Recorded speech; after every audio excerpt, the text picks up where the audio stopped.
Hello and welcome back to the BeLingui channel. Hi, everyone. I'm Sarah. And I'm Alex. Alex, I have to tell you something that happened with my friend Julia. She's super disciplined, One of those people who does everything right.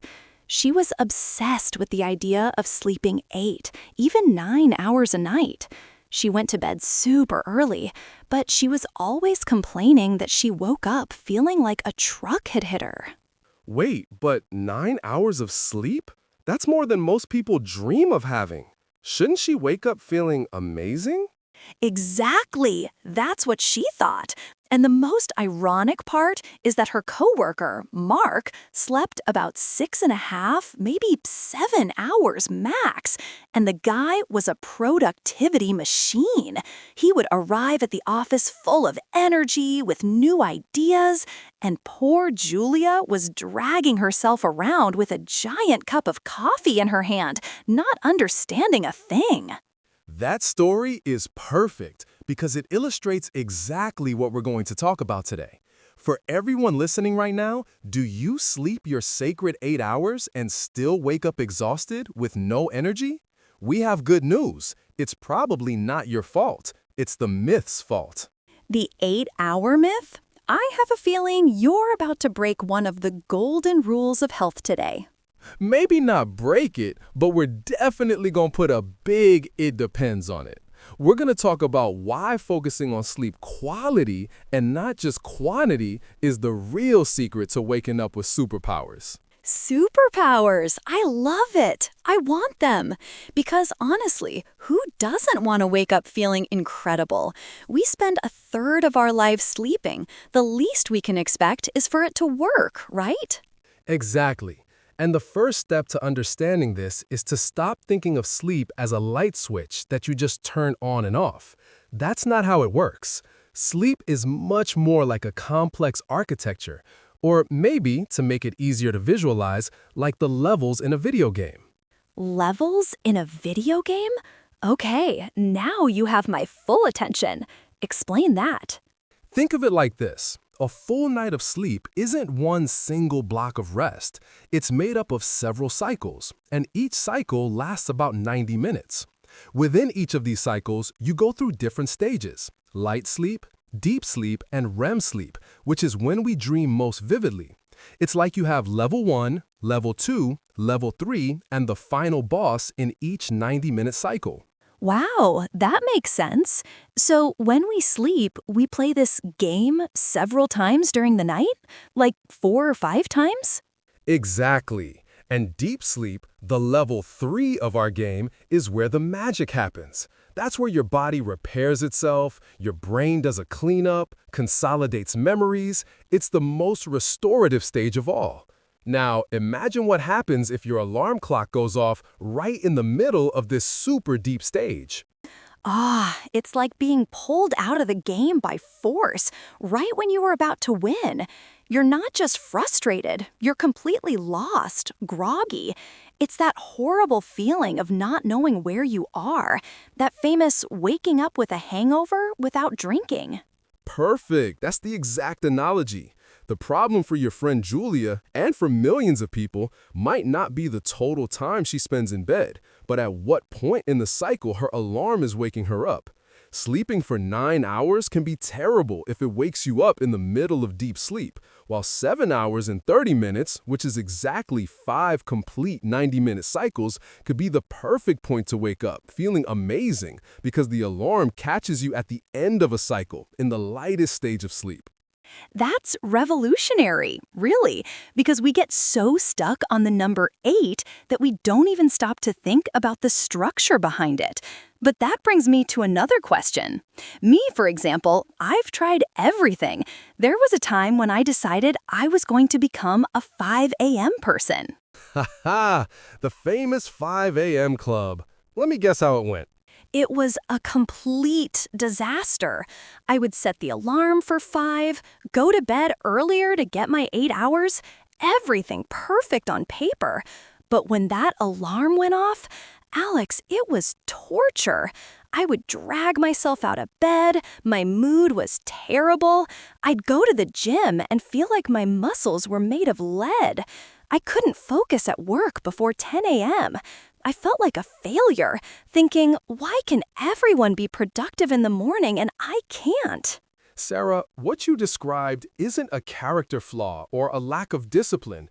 It has a name, and it's called a chronotype. And what you were doing was basically trying to fight your own biology. Chronotype? Sounds like a superhero's name. What is it? It's almost like that. Basically, we all have an internal body clock that regulates our peaks of energy and sleep over 24 hours. Some people are naturally morning people, which science calls larks. They wake up early full of energy and tend to feel sleepy earlier at night. Others are evening people, the famous owls, who take longer to get going in the morning but have their peaks of energy and creativity in the afternoon and evening. And of course, there's a spectrum in between. So, I'm not lazy. I'm just an owl? Is that it? Exactly. And when you, an owl, try to force the schedule of a lark, even if you sleep 8 hours, you create what researchers call social jet lag. It's like your body is living in a different time zone from your daily life.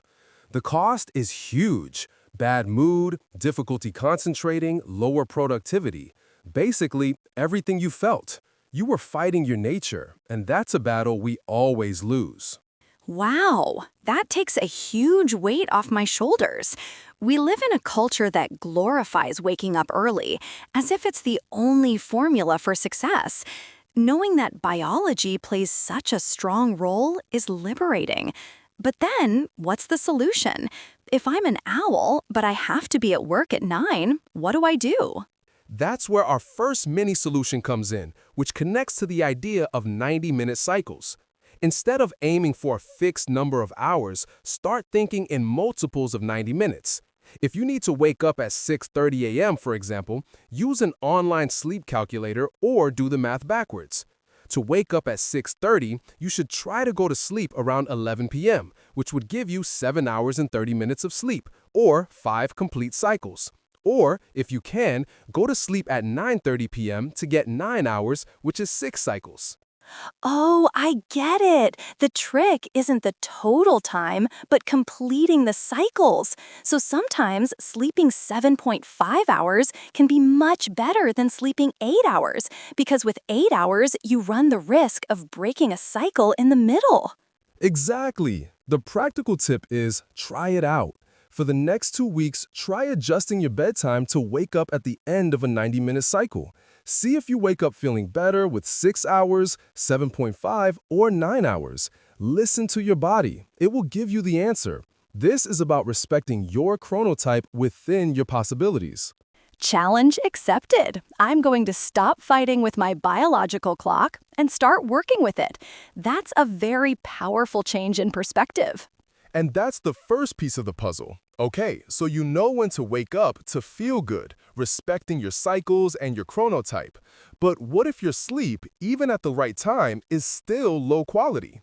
What's the secret to getting clean and restorative sleep? That question gets me, because I know one of my biggest villains, and I bet it's the same for a lot of people listening: the phone in bed. It's terrible, I know, but after a long, tiring day, it feels like the only way to turn off my brain from work and problems is to scroll through my feed, watch some funny videos. You just described the habit of 9 out of 10 people probably. It's the modern paradox. We use a bright screen to try to relax and fall asleep when we're actually doing the exact opposite. I know it's bad, but why is it so bad? Is it just because it's distracting, or is there something deeper happening? There's something much deeper. The answer is in 2 words: blue light. The screen of your phone, your tablet, your TV emits a large amount of light in this blue spectrum. To our brain, which evolved for thousands of years without artificial light, blue light is a very clear signal of one thing. It's daytime. It's time to be alert. So when I'm in bed, in the dark, looking at my phone, my brain thinks it's noon? Exactly. And when it thinks it's day, it stops producing a hormone that is essential for sleep, melatonin.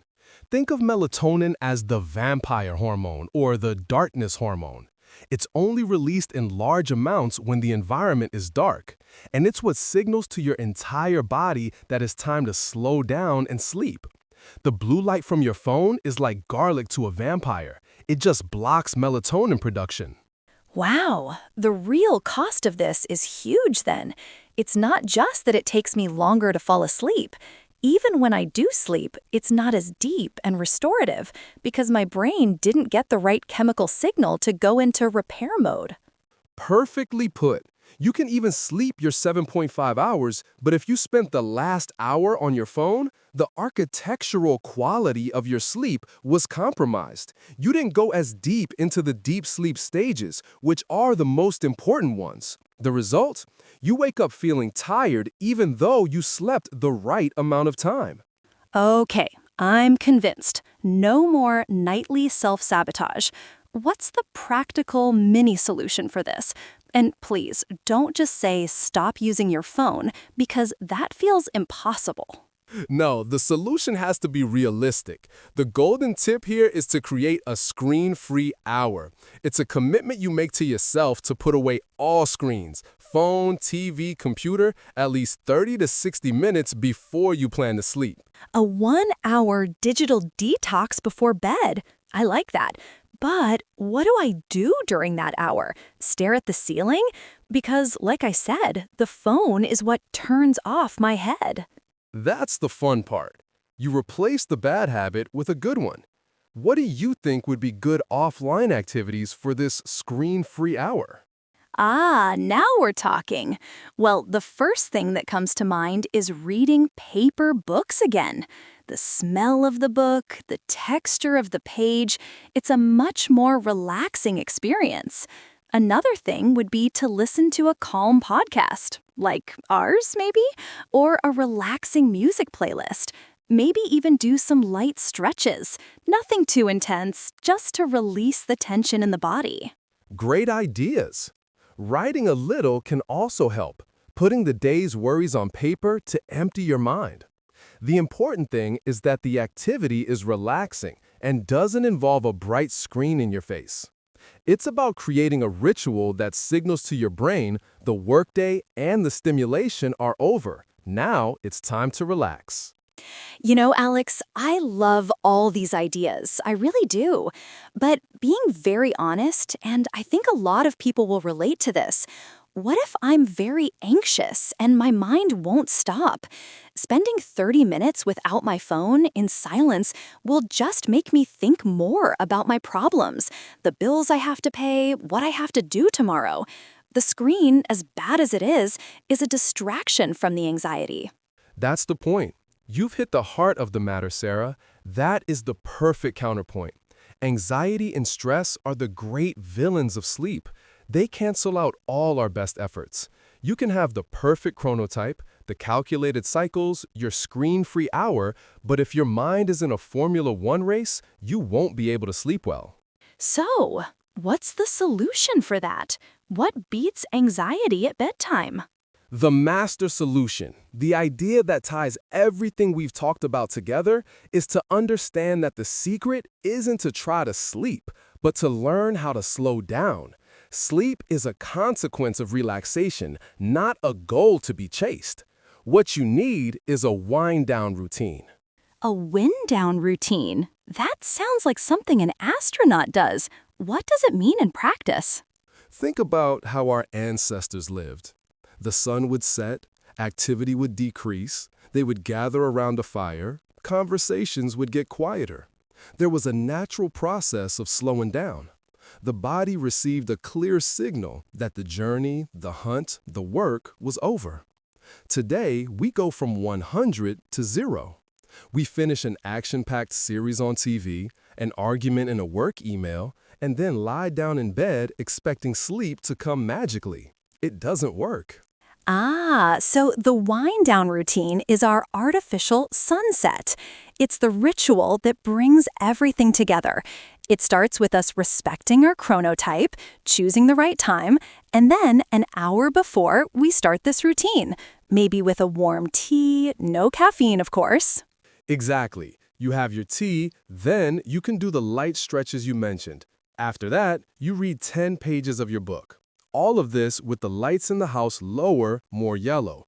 This routine is what solves the anxiety counterpoint, because you're not doing nothing, you're actively engaged in a relaxation process. You're giving your brain a smooth exit ramp from the stress of the day. I get it. The master strategy is this. Stop seeing sleep as a task and start seeing it as the final destination of a relaxation ritual. The focus changes from I need to sleep now to I'm going to follow my wind-down routine, and sleep comes as a natural consequence. It's so much kinder to ourselves. Exactly. You don't command sleep, you invite it. And the wind-down routine is the perfect invitation. At the end of the day, the message is this. Stop stressing about the magic number of 8 hours. The path to an incredible night's sleep is much more personal and interesting than that. For sure. Don't waste time counting hours. Discover your rhythm, create your own wind-down routine, and focus on the quality of your rest to wake up with your maximum energy. It's about self-knowledge, not strict rules. Well, that's all the time we have for today. This was a great conversation, Sarah, and thank you so much for listening. We loved this conversation, and we want to hear your thoughts. After everything we've discussed, what's the first thing you'll eliminate from your nighttime routine to start getting superhero sleep? Is it blue light? Is it coffee after 4 p.m.? Let us know in the comments. And, of course, don't forget to subscribe so you don't miss our next chat. See you next time!